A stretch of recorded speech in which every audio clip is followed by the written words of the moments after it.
नमस्कार। आकाशवाणी से प्रस्तुत है समाचार प्रभात।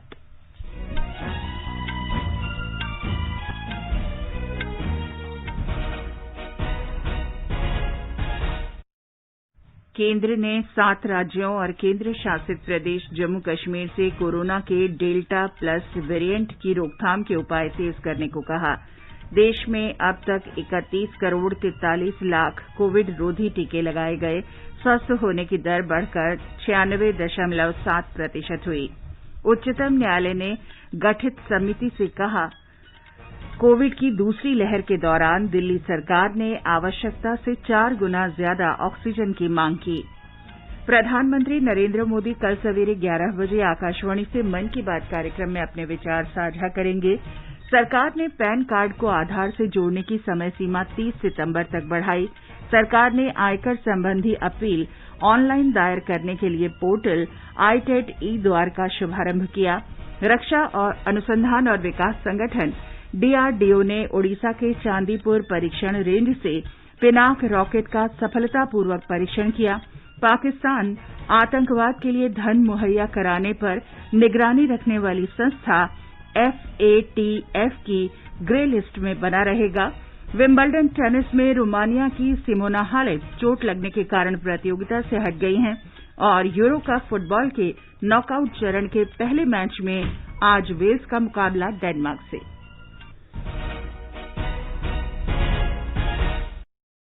समाचार प्रभात में फरहत नाज के साथ मैं चंद्रिका जोशी। देश भर में 18 वर्ष से अधिक आयु के सभी लोगों के लिए सरकारी केंद्रों में निःशुल्क टीकाकरण अभियान चलाया जा रहा है। आपसे अपील है कि कोविड रोधी टीका जरूर लगवाएं।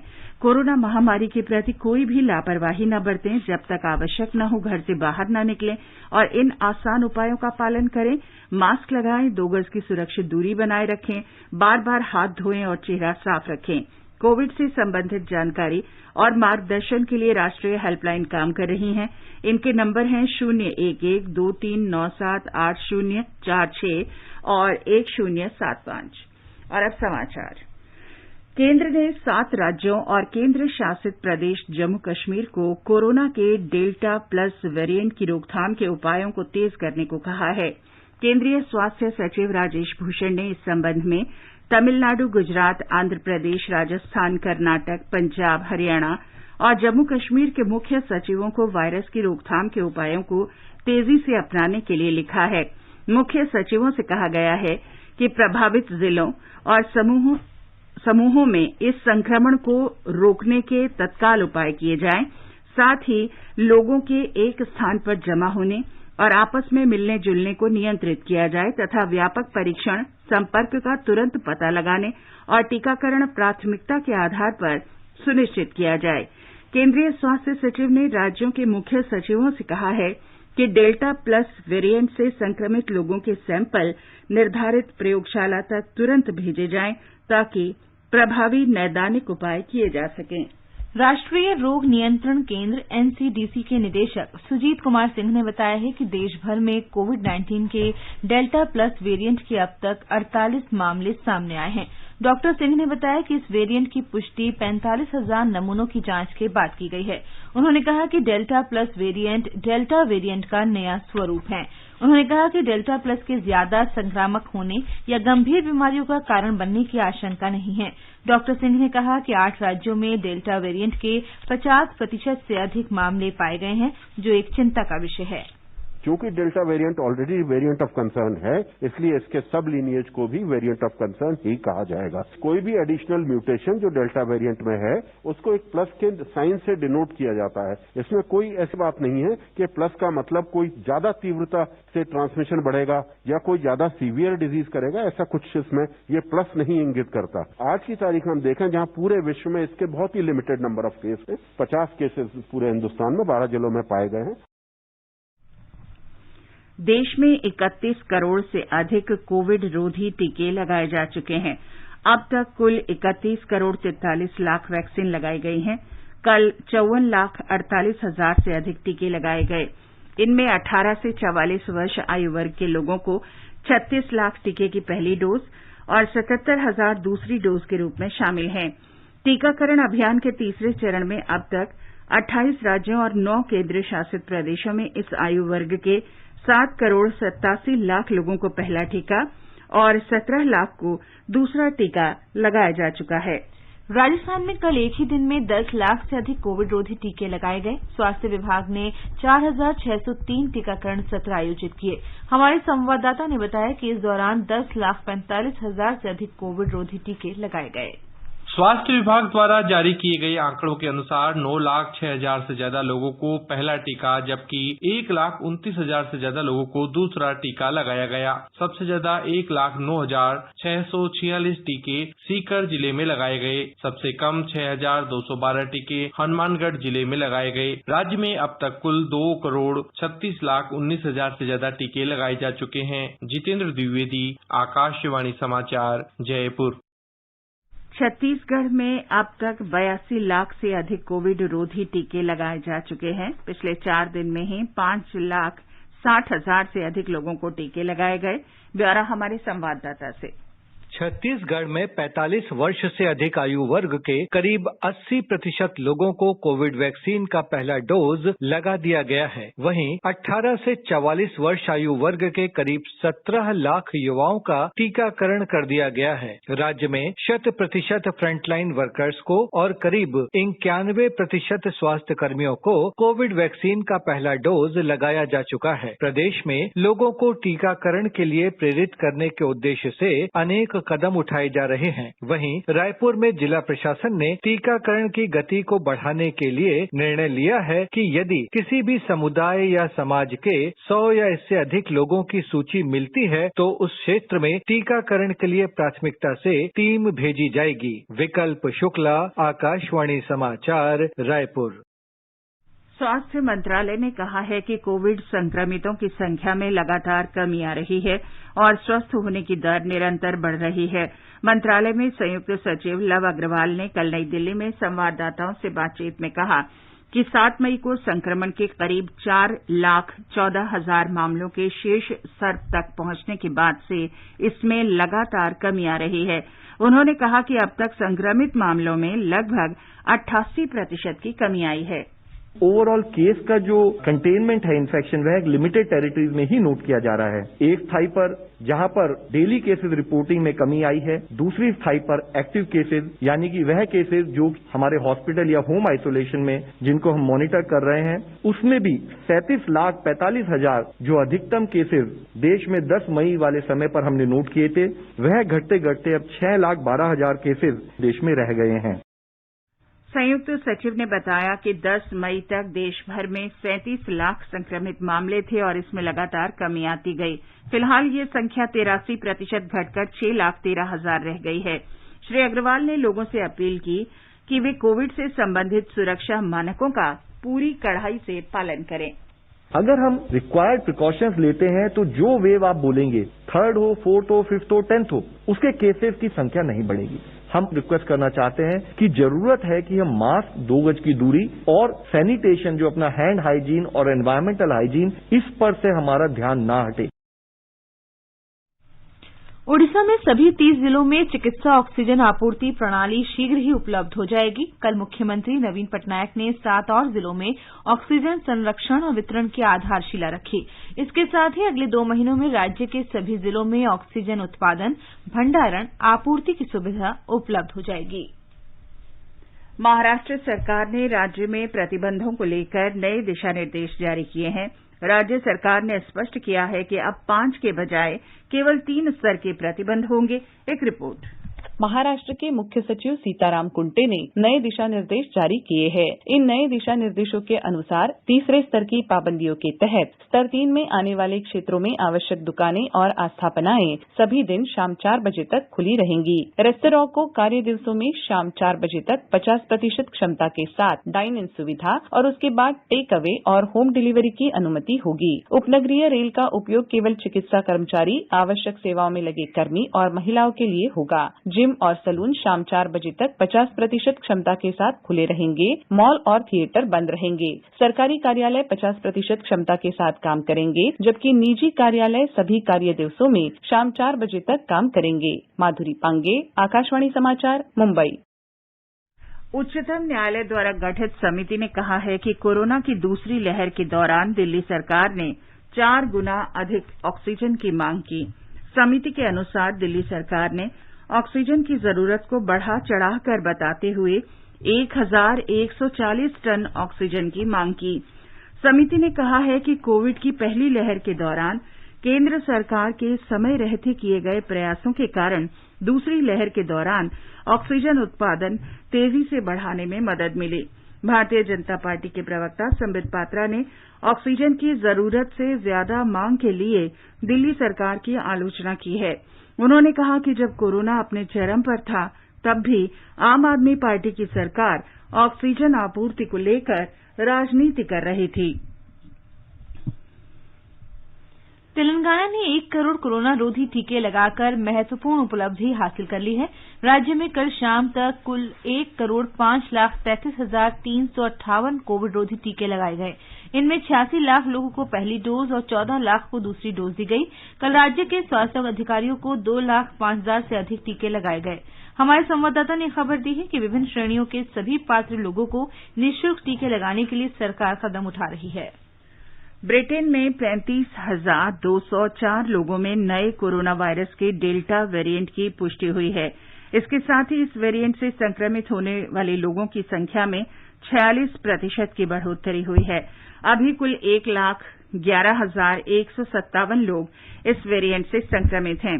ब्रिटेन के जन स्वास्थ्य विभाग ने कहा है कि मौजूदा कोविड रोधी टीके इस वेरिएंट पर प्रभावी हैं। अब तक ऐसा कोई प्रमाण नहीं मिला है कि नया वेरिएंट पहले से अधिक घातक है या इस पर वैक्सीन का असर नहीं है। ब्रिटेन में 117 लोग अब तक डेल्टा वेरिएंट के शिकार हो चुके हैं। इनमें 8 लोग 50 वर्ष से कम उम्र के थे। बांग्लादेश में कोविड संक्रमितों की बढ़ती संख्या को देखते हुए सरकार ने सोमवार से कड़े लॉकडाउन की घोषणा की है। इस दौरान सभी सरकारी और निजी कार्यालय बंद रहेंगे। आपात और चिकित्सा सेवाओं के अतिरिक्त किसी अन्य वाहन की अनुमति नहीं दी जाएगी।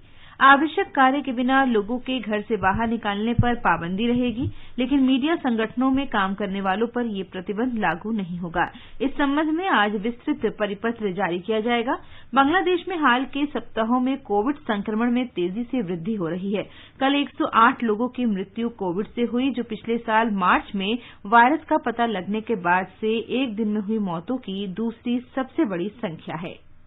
ये समाचार आकाशवाणी से प्रसारित किए जा रहे हैं। माँ कब आएगा? अभी आएगा। अरे बोलो ना माँ, कब आएगा? बोला ना, अभी आ जाएगा। ये ले, आ गया कुआं। अरे कुआं नहीं माँ, हमारे घर नल से जल कब आएगा? नल से जल? अरे गुड्डी, बहुत जल्दी आएगा पानी। जल जीवन मिशन आ चुका है। हम 1 कदम उठाएंगे तो सरकार 10 कदम उठाएगी। सच? तुम्हारे मुंह में घी शक्कर। घी शक्कर नहीं माँ, स्वच्छ जल। 2024 तक देश के सभी 19 करोड़ घरों में पहुंचेगा पीने का साफ पानी। अब होगा हर घर जल। जल जीवन मिशन, जल शक्ति मंत्रालय, भारत सरकार। समाचार प्रभात में आपका फिर स्वागत है।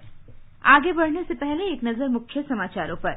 केंद्र ने 7 राज्यों और केंद्र शासित प्रदेश जम्मू कश्मीर से कोरोना का डेल्टा प्लस वेरिएंट की रोकथाम के उपाय तेज करने को कहा।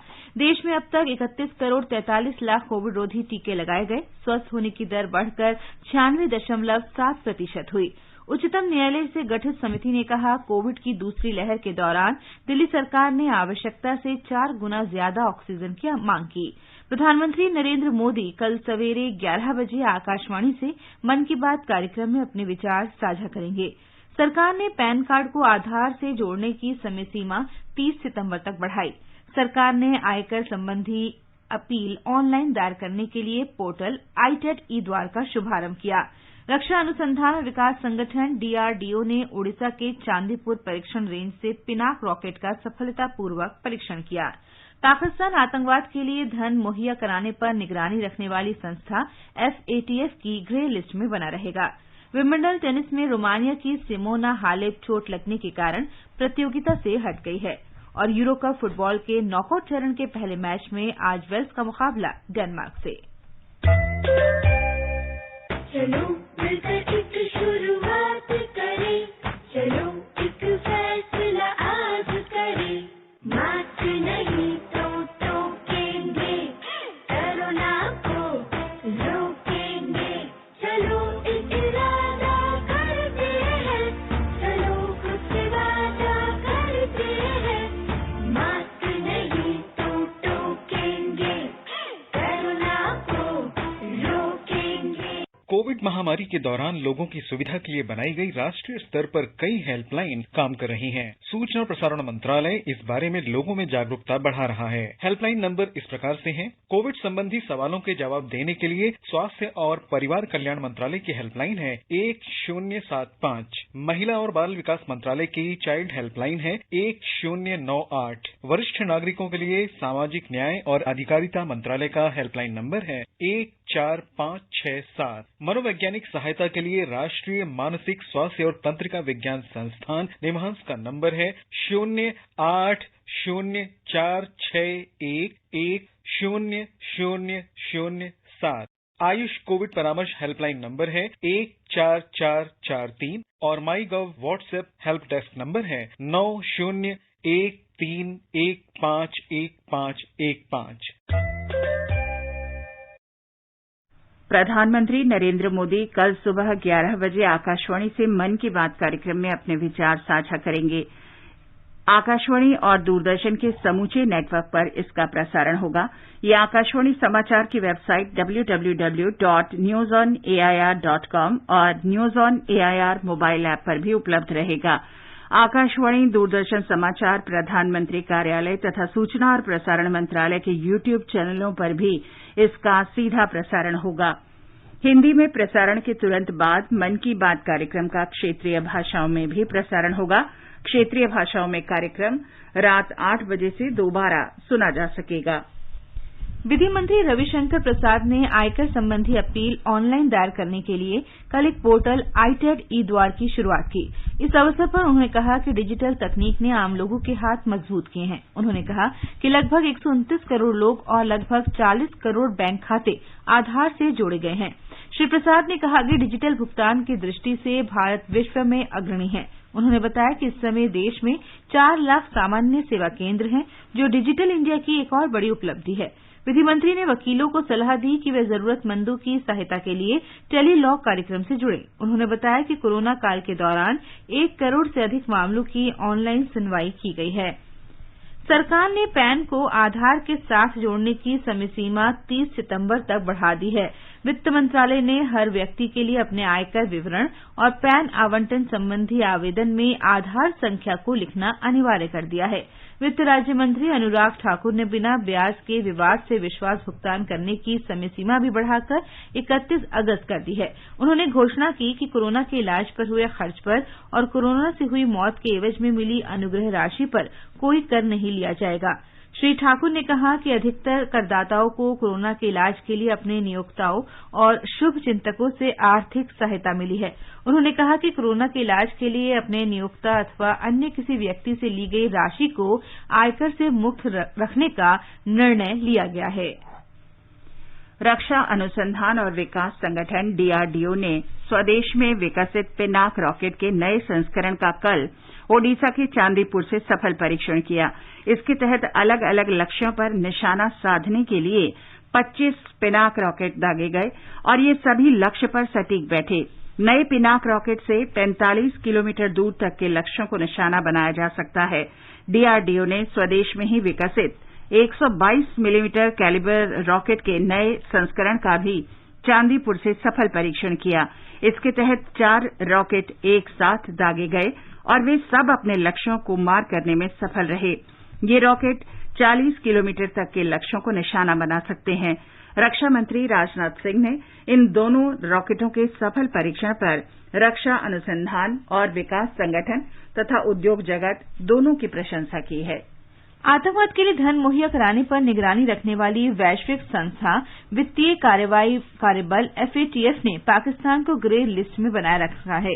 वित्तीय कार्यबल के ताजा फैसले का मतलब होगा कि पाकिस्तान को अंतर्राष्ट्रीय मुद्रा कोष सहित वैश्विक संस्थाओं से निवेश और सहायता के रूप में वित्तीय सहयोग प्राप्त करने में दिक्कत होगी। FATF ने पेरिस में एक वर्चुअल सत्र में पाकिस्तान द्वारा निर्धारित कार्रवाई के अनुपालन के संबंध में एशिया प्रशांत समूह की रिपोर्ट की समीक्षा की। FATF ने पाकिस्तान को धन शोधन और आतंकवाद के लिए धन मुहैया कराने की रोकथाम के लिए अनुशंसाओं की सूची सौंपी है। कार्यबल ने इससे पहले पाकिस्तान से निर्धारित अनुशंसाओं को पूरा करने के प्रयास बढ़ाने को कहा।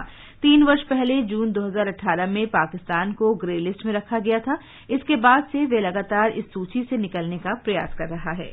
भारत और चीन पूर्वी लद्दाख में वास्तविक नियंत्रण रेखा पर बकाया मुद्दों के शीघ्र समाधान पर सहमत हो गए हैं। पिछले वर्ष दोनों देशों के विदेश मंत्रियों के बीच सहमति को देखते हुए ये निर्णय लिया गया है। दोनों पक्षों ने गतिरोध के सभी क्षेत्रों से पूरी तरह सैनिकों को हटाने के परस्पर स्वीकार्य हल तक पहुंचने के उद्देश्य से राजनयिक और सैन्य तंत्र के माध्यम से संवाद और संपर्क बनाए रहने पर सहमति व्यक्त की। भारत चीन सीमा संबंधी मामलों के समन्वय और परामर्श कार्यबल की कल 22वीं बैठक में किसी अप्रिय घटना को टालने के बारे में भी सहमति बनी। राष्ट्रपति रामनाथ कोविंद उत्तर प्रदेश के 5 दिन के दौरे पर कल एक विशेष रेलगाड़ी से कानपुर पहुंचे। मुख्यमंत्री योगी आदित्यनाथ और राज्यपाल आनंदीबेन पटेल ने कानपुर सेंट्रल रेलवे स्टेशन पर राष्ट्रपति कोविंद और उनके परिवार की अगवानी की। एक रिपोर्ट। राष्ट्रपति की विशेष रेलगाड़ी कल शाम 7:45 बजे कानपुर सेंट्रल रेलवे स्टेशन पर पहुंची, जहां उनका भव्य स्वागत किया गया। दिल्ली से कानपुर तक के सफर के दौरान विशेष रेलगाड़ी कानपुर देहात के झींझक और रूरा रेलवे स्टेशनों पर भी रुकी, जहां राष्ट्रपति ने अपने पुराने दिनों के साथी, स्कूली दिनों के मित्रों और सामाजिक जीवन के साथियों के साथ मुलाकात की। दोनों स्थानों पर राष्ट्रपति का भव्य स्वागत किया गया। इस दौरान राष्ट्रपति रामनाथ कोविंद ने लोगों से कोविड संबंधी प्रोटोकॉल का कड़ाई से पालन करने की अपील की। उन्होंने इस मौके पर हाल ही में कोरोना से पीड़ित होकर अपनी जान गंवाने वाले लोगों को भी याद किया। दोनों ही स्थान कानपुर देहात में पड़ने वाले राष्ट्रपति के गांव परौंख के बेहद करीब हैं, जहां पर कल 2 प्रमुख कार्यक्रमों का आयोजन किया गया है, जिनमें राष्ट्रपति हिस्सा लेंगे। राष्ट्रपति सोमवार को कानपुर सेंट्रल रेलवे स्टेशन से इसी ट्रेन के जरिए राजधानी लखनऊ की अपनी 2 दिन की यात्रा पर रवाना होंगे और उसके बाद 29 तारीख को वापस दिल्ली लौट जाएंगे। सुशील चंद्र तिवारी, आकाशवाणी समाचार, कानपुर देहात। जम्मू कश्मीर में पर्यटन निदेशक ने कल कनाडा के टूर ऑपरेटरों के साथ वर्चुअल माध्यम से संवाद किया। इस दौरान केंद्र शासित प्रदेश जम्मू कश्मीर में पर्यटन की विस्तृत संभावना तथा सेवा और उत्पादों से संबंधित प्रस्तुति दी गई। हमारे संवाददाता ने बताया है कि इस वेबिनार का आयोजन टोरंटो में भारत के महावाणिज्य दूत ने किया था। संवाद सत्र के दौरान निदेशक पर्यटन कश्मीर डॉक्टर गुलाम नबी इतू ने कश्मीर में आने वाले पर्यटकों के लिए उपलब्ध सेवाओं, उत्पादों, स्थानों और पर्यटन के प्रकारों का विवरण देते हुए एक विस्तृत प्रस्तुति दी। टूर ऑपरेटरों ने पर्यटन उत्पादों में गहरी रुचि दिखाई और संबंधित मुद्दों जैसे कोविड प्रोटोकॉल, यात्रा के मौसम व कार्यक्रम आदि के बारे में पूछताछ की। ये कार्यक्रम केंद्रीय पर्यटन मंत्रालय द्वारा अंतर्राष्ट्रीय पर्यटन के खुलने के बाद कश्मीर घाटी में विदेशी पर्यटकों के आगमन को बढ़ावा देने के लिए शुरू किए गए अभियान का एक हिस्सा है। ये कम ज्ञात स्थलों को बढ़ावा देने और उन्हें दुनिया के पर्यटन मानचित्र पर लाने के अभियान का भी हिस्सा है। आकाशवाणी समाचार के लिए श्रीनगर से मैं सुनील कोल। विंबलडन में महिला वर्ग की मौजूदा चैंपियन रोमानिया की सिमोना हालेप पैर में चोट लगने के कारण इस वर्ष की विंबलडन प्रतियोगिता से हट गई हैं। 29 वर्षीय हालेप को मई में रोम में इटालियन ओपन प्रतियोगिता के दूसरे राउंड में चोट लगी थी। एम्स्टरडम में आज यूरो कप फुटबॉल प्रतियोगिता के अंतिम 16 राउंड के पहले मैच में वेल्स और डेनमार्क आमने सामने होंगे। वेल्स ने इससे पहले स्विट्जरलैंड के साथ ड्रॉ मैच खेला है और तुर्की के साथ मैच में 2-0 से जीत हासिल की है। 16 टीमें प्री क्वार्टर फाइनल चरण में पहुंची हैं। ये हैं Wales, Denmark, Italy, Austria, Netherland, चेक गणराज्य, बेल्जियम, पुर्तगाल, Croatia, Spain, France, Switzerland, England, Germany, Sweden और यूक्रेन। कल 2 मैच खेले जाएंगे। इटली का मुकाबला ऑस्ट्रेलिया से और नीदरलैंड का चेक गणराज्य से होगा। टोक्यो ओलंपिक शुरू होने में अब केवल 28 दिन शेष हैं। आकाशवाणी से प्रसारित होने वाली श्रृंखला में आज महिला मुक्केबाज लवलीना बारगोहेन के संबंध में जानकारी दी जा रही है। असम के गोलाघाट में 2 अक्टूबर 1997 को जन्मी लवलीना ने अपनी बहनों के साथ अपना करियर किक बॉक्सर के रूप में शुरू किया था। उनकी 2 बड़ी बहनों लिचा और लीमा किक बॉक्सिंग में राष्ट्रीय स्तर पर पहुंची, लेकिन लवलीना ने मुक्केबाजी को अपनाने का फैसला किया। संडे के दिन पापा पेपर में मिठाई पैकिंग करके लाया था। पेपर में मोहम्मद अली के बारे में थोड़ा सा लिखा था, तो पापा ने पहली बार मोहम्मद अली के बारे में वो स्टोरी बताया था, तभी पहली बार बॉक्सिंग के बारे में जानी थी। वेल्टरवेट श्रेणी में उन्होंने लगातार बेहतर प्रदर्शन किया है। लवलीना पहली बार तब सुर्खियों में आई जब उन्होंने 2017 के एशियाई चैंपियनशिप में कांस्य पदक जीता। इसी वर्ष एस्ताना में हुए प्रेसिडेंट्स कप में भी उन्होंने कांस्य जीता। असाधारण खेल प्रदर्शन को देखते हुए लवलीना को 2017 में अर्जुन पुरस्कार से सम्मानित किया गया। उन्होंने एशियाई ओलंपिक क्वालिफायर की क्वार्टर फाइनल में उज्बेकिस्तान की मालियेवा को हराकर पहली बार ओलंपिक में प्रवेश किया है। उच्चतम स्तर पर लगातार खेलने के बावजूद लवलीना स्वर्ण जीतने के लिए संघर्षरत हैं। नेशनल जो मेडल होते हैं वहाँ का गोल्ड मेडल होने से भी लोग भूल सकते हैं, लेकिन ओलंपिक मेडल ऐसा होता है कि उसको मिलने के बाद कोई भूल ही नहीं सकता है उसको। तो मैं यही कोशिश रहेगा कि मैं ओलंपिक में गोल्ड मेडल लूं। अंतर्राष्ट्रीय मुकाबले में उनके सेमीफाइनल से आगे न बढ़ पाने का एक बड़ा कारण ये हो सकता है कि उन्हें कोई अच्छा जोड़ीदार नहीं मिला है। फिर भी वो टोक्यो ओलंपिक की तैयारियों में जी जान से जुटी हैं। मैं अभी थोड़ा सा इनसाइड खेलने की भी कोशिश कर रही हूँ। कभी कभी तो ऐसा बॉक्सर आ सकता है जिसके साथ मैं इनसाइड खेलना पड़ेगा। स्टॉप्स ने मुझे बहुत ज्यादा हेल्प किया है। कोचेस हमारा इतना अच्छा है कि सब हम लोगों को सपोर्ट करते हैं। लवलीना पहला स्वर्ण जीतने के लिए हर संभव तैयारी कर रही हैं। Deepika Sharma, sports desk.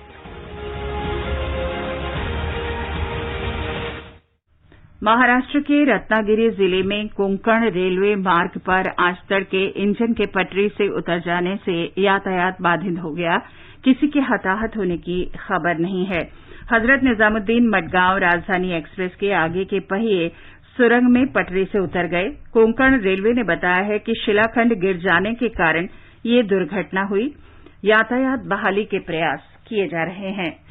ये समाचार हमारी वेबसाइट newsonair.com/hindi पर भी उपलब्ध हैं। और फरहत, अब बताएं आज के समाचार पत्रों में क्या विशेष है। जी चंद्रिका, कोरोना वायरस का खतरनाक डेल्टा स्वरूप देश के 8 राज्यों के 174 जिलों में मिलने की चिंता अखबारों ने विस्तार से दी है। राजस्थान पत्रिका ने विभिन्न राज्यों के आंकड़ों के साथ लिखा है, भारत में डेल्टा प्लस का बढ़ता जंग, अमेरिका और ब्रिटेन भी चपेट में। राष्ट्रीय सहारा लिखता है, सरकार ने कहा वायरस के नए स्वरूपों पर दोनों ही टीके प्रभावी। ऑक्सीजन पर सुप्रीम कोर्ट की ऑडिट टीम की रिपोर्ट में घिरी केजरीवाल सरकार, लिखा है दैनिक भास्कर ने। जनसत्ता की सुर्खी है, समिति ने शीर्ष न्यायालय से कहा दिल्ली में ऑक्सीजन के लिए बढ़ा चढ़ाकर दाव पेश किए गए। दैनिक जागरण की बड़ी सुर्खी है, दिल्ली सरकार के चलते 12 राज्यों ने झेला संकट, केजरीवाल सरकार ने 4 गुना ज्यादा मांगी ऑक्सीजन। हरिभूमि लिखता है, दिल्ली ने रोकी 12 राज्यों की सांसें।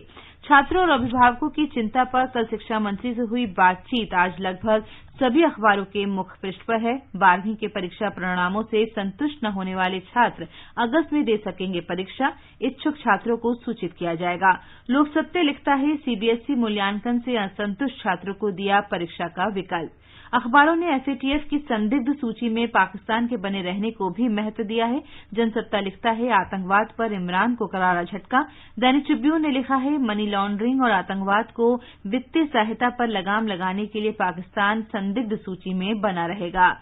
भारतीय सेना की सामरिक ताकत में बढ़ोतरी करते हुए डीआरडीओ की देश में विकसित पिनाक के विस्तारित संस्करण का ओडिशा में सफल परीक्षण किए जाने और 45 किलोमीटर दूर लक्ष्य को ध्वस्त करने की खबर भी अखबारों में है।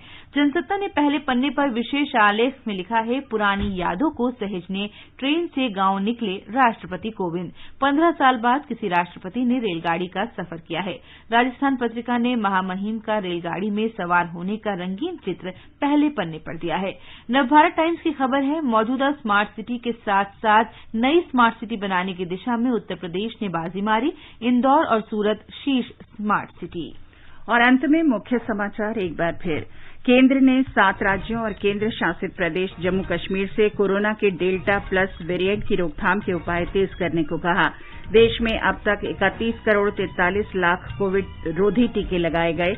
स्वस्थ होने की दर बढ़कर 96.7% हुई। उच्चतम न्यायालय ने गठित समिति ने कहा कोविड की दूसरी लहर के दौरान दिल्ली सरकार ने आवश्यकता से 4 गुना ज्यादा ऑक्सीजन की मांग की। प्रधानमंत्री नरेंद्र मोदी कल सवेरे 11 बजे आकाशवाणी से मन की बात कार्यक्रम में अपने विचार साझा करेंगे। सरकार ने पैन कार्ड को आधार से जोड़ने की समय सीमा 30 सितंबर तक बढ़ाई। सरकार ने आयकर संबंधी अपील ऑनलाइन दायर करने के लिए पोर्टल ITET ई-द्वार का शुभारंभ किया। और रक्षा अनुसंधान और विकास संगठन ने ओडिशा के चांदीपुर परीक्षण रेंज से पिनाक रॉकेट का सफलतापूर्वक परीक्षण किया। इसके साथ ही समाचार प्रभात का ये अंक समाप्त हुआ। नमस्कार।